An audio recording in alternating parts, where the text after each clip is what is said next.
ما تعملش سيف للفيديو ده. وده اول فيديو من سلسله اقول لك على سر، بس هو في الحقيقه مش سر، ان السيفد ايتمز عندك مليانه فيديوز بس انت عمرك ما شفتها وعمال بتسيف بس.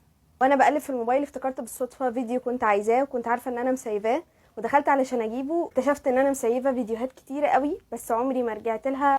وده بسبب ان احنا جيل اتعود ان هو يجمع داتا وماتيريال تحت منطلق ان انا بعدين هبقى اشوف الماتيريال دي واشوف احسن حاجه فيهم عشان خاطر ابدا بيها. بس الحقيقه اننا عمرنا ما بنبدا ولا حتى بنرجع للحاجات اللي سيفناها قبل كده. بس هي حركه عقلنا بيعملها عشان يقلل الستريس، ان هو حاسس ان هو بيقضي وقت كتير قوي على السوشيال ميديا من غير فايده. فمن الاخر كده دي بتبقى الابروف ليك ان انا هو مش قاعد بضيع وقتي، انا بشوف داتا وبجمع كورسات عشان خاطر ابدا كويس. بس الحقيقه انك عمرك ما هتبدا.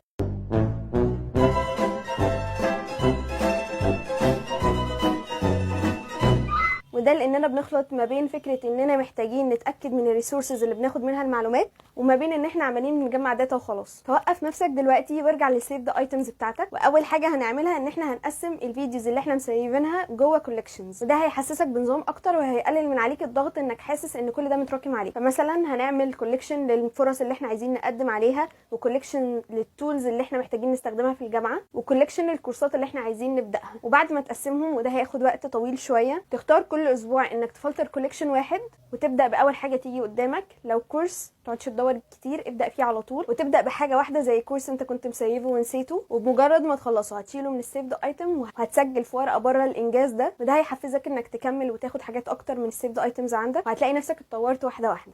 وزي ما قلت لك